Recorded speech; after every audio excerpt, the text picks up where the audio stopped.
విడాకులు ప్రస్తుత సమాజంలో ఈ విడాకులు అనేటువంటి పదాన్ని ఎక్కువగా వింటూ ఉన్నాము. విడాకులు తీసుకున్నటువంటి వాళ్ళ జీవితాలు ఎలా ఉంటాయి, ఆడవాళ్లపైన ఈ విడాకులు అనేవి ఎలాంటి ప్రభావాన్ని చూపిస్తాయి అనేటువంటి అంశాన్ని నేటి వీడియోలో చర్చించుకుందాం.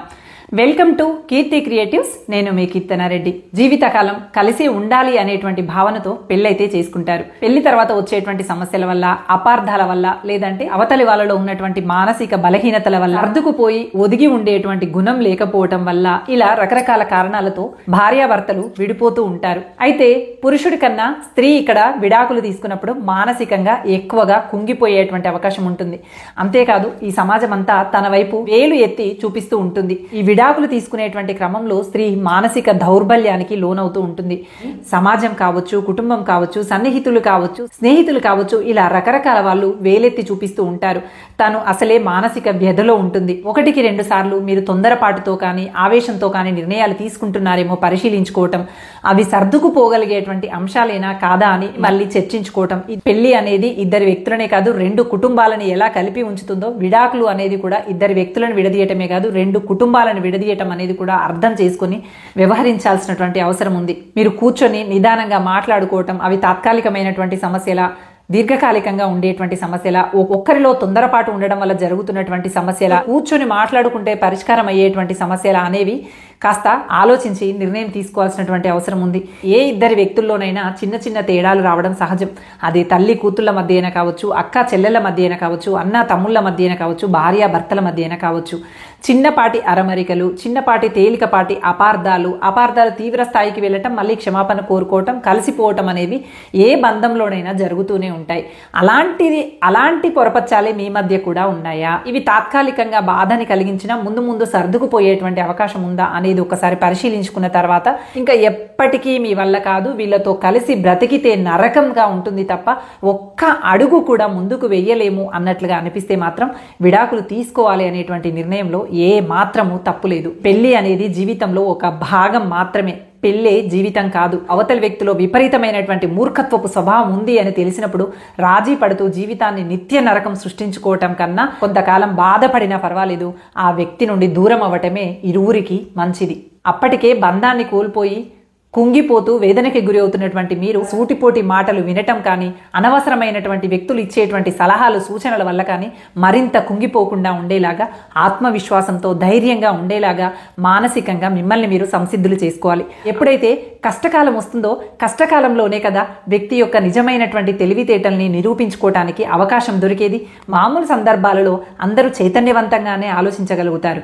కానీ కష్టకాలంలో కూడా ధైర్యంగా నిలబడి చైతన్యవంతమైనటువంటి ఆలోచనలు చేయగలిగినటువంటి వాళ్ళు మాత్రమే నిజమైనటువంటి తెలివితేటల్ని సద్వినియోగం చేసుకోగలిగినటువంటి వ్యక్తులుగా సమాజంలో గుర్తించబడతారు. కష్టం వెనక కష్టం వస్తుంది అంటే దాని అర్థము బంగారాన్ని మళ్ళీ వేడి చేస్తే ప్రకాశవంతమైనట్లుగా మీరు కష్టంలో మళ్ళీ రగిలించబడుతున్నారు. ఖచ్చితంగా బంగారం వలె మెరుస్తూ కొత్త రూపు దాల్చుకుంటారు అనేటువంటి విషయాన్ని అర్థం చేసుకొని కష్టాన్ని ధైర్యంగా ఎదుర్కోండి. మీకున్నటువంటి ఆలోచన శక్తిని మొత్తం ఉపయోగించి మీలో నుండి మీరే కొత్తగా పురుడోసుకోండి. మీలో నుండి మీరే మళ్ళీ పుట్టి మీరేంటో సమాజానికి నిరూపితం చేసుకోండి. అంతే తప్ప విడాకులు తీసుకున్నానే అని కుంగిపోతూ ఏమాత్రం కూడా ఉండకూడదు. మానసికంగా ధైర్యంగా ఉండాలి, శారీరకంగా దృఢంగా ఉండాలి, ఆర్థికంగా కూడా మీ సంపాదన మీరు సంపాదించుకునేటువంటి అవకాశాల కోసం వెతకండి. మీ కాళ్ళపైన మీరు నిలబడేలాగా నిర్ణయాలు తీసుకోండి. గతం ఏం జరిగిందో తెలీదు, ఎవరి కబంధ హస్తాలలో ఇరుక్కుపోయారో తెలీదు, ఎలాంటి బంధంతో నానా రభస అనుభవించారో తెలియదు, ఎంత మానసిక క్షోభ అనుభవించారో తెలియదు. అదంతా గతం. ఆ గతంలో నుండి మీకు మీరు మరింత కొత్తగా ఏం నేర్చుకున్నారు, మీ కాళ్ళపై మీరు నిలబడటానికి ఎలాంటి నిర్ణయాలు తీసుకుంటున్నారు అనేదే చాలా ముఖ్యమైనటువంటి విషయం అని అర్థం చేసుకొని ధైర్యంగా నిలబడండి. ఈ సమాజాన్ని పోరాడి ఎదుర్కొనేటువంటి శక్తి సామర్థ్యాలతో ముందుకు వెళ్ళండి. మనకు అనుకూలమైన, మనకు మద్దతు ఇచ్చేటువంటి స్నేహితులతో, బంధువర్గంతో స్నేహంగా ఉండేటువంటి ప్రయత్నం చేయండి. బాధకి గురి చేసే ఆత్మన్యూనత భావన నుంచి, గతం నుండి బయటపడండి. ఇది మీ జీవితం. సమాజం ఏమనుకుంటుందో అనేటువంటి పద్ధతిలో కాకుండా ఇది నా జీవితం, తప్పు కానంత వరకు, ధర్మబద్ధంగా నడుస్తున్నంత వరకు, నాకు నచ్చినట్టుగా నా జీవితాన్ని నేనే నిర్ణయించుకుంటాను. బాధని అనుభవించింది నేను తప్ప సమాజం కాదు కదా అనేటువంటి ఉద్దేశంతో ఆలోచన విధానాన్ని ముందుకు కొనసాగించండి. జీవితాన్ని పునర్నిర్మితం చేసుకోండి. అంతే తప్ప గతాన్ని తలుచుకుంటూ సమాజానికి భయపడుతూ నిందలకి భయపడుతూ మనల్ని వేలెత్తి చూపించేటువంటి వాళ్ళకి సమాధానాలు చెప్తూ కుంగిపోయి చేయని తప్పుకు బలి అవుతూ అక్కడే ఆగిపోకండి. ఏ తప్పు చేశారని అంతలా బాధపడుతూ కూర్చోవటం, వీలైనంత వరకు సర్దుకుపోయేటువంటి ప్రయత్నం చేద్దాం. కానీ మనకు మించిన భారం అవుతున్నప్పుడు, మన ప్రాణాలకే ముప్పు వస్తున్నప్పుడు, భరించలేక మనల్ని ఎక్కడ చంపేస్తారో అనేంత భద్దరి మధ్య గొడవలు మరణానికి ఎక్కడ దారి తీస్తాయో అనిపించినప్పుడు ప్రాణాలే పోతాయనేటువంటి భయంతో గడపమని చెప్పింది ఎవరు? ఏ చట్టం రాసింది? ఏ శాసనం రాసింది? కాదు కదా.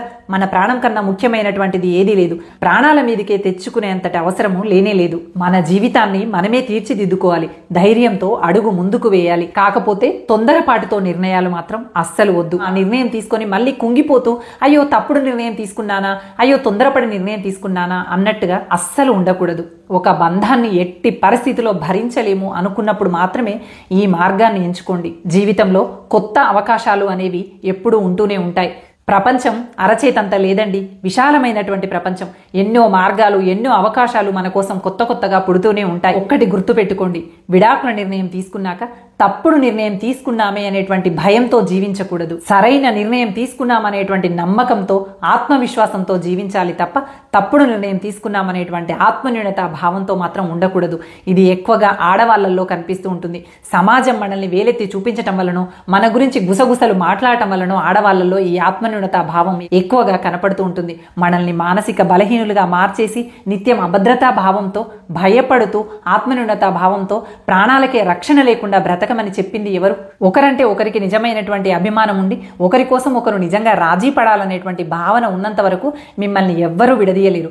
కానీ నిత్యం ఒకరిని ఒకరు మోసం చేసుకుంటూ, ఒకరి కుటుంబం పైన ఒకరు విమర్శలు చేసుకుంటూ, ఒకరికి ఒకరు నరకం చూపించుకుంటూ ప్రాణరక్షణ కోసం వ్యధతో గడపటం కన్నా ఎవరికి వాళ్ళుగా బ్రతకటం అనేది సమంజసమే. మీ జీవితంలో ఒక భాగమైనటువంటి ఈ పెళ్లి దశలో చిన్న అంతరాయం వచ్చింది. కాస్త అటు ఇటుగా మళ్ళీ సర్దుకుంటుంది. అన్ని సవ్యమైనటువంటి మార్గాలకే దారి చూపిస్తుంది. విడిపోయినటువంటి ప్రతి ఒక్కరు ధైర్యంతో నిలబడి తాము పోగొట్టుకున్నటువంటి జీవితంలో తమను తాము వెతుక్కొని ధైర్యంగా తమ ఉనికిని చాటుకొని ప్రపంచానికి తామేంటో నిరూపించుకునేటువంటి అవకాశాలని సద్వినియోగం చేసుకొని గొప్ప శక్తిగా ఎదగాలని ఆశీర్వదిస్తూ thank you for watching. Bye.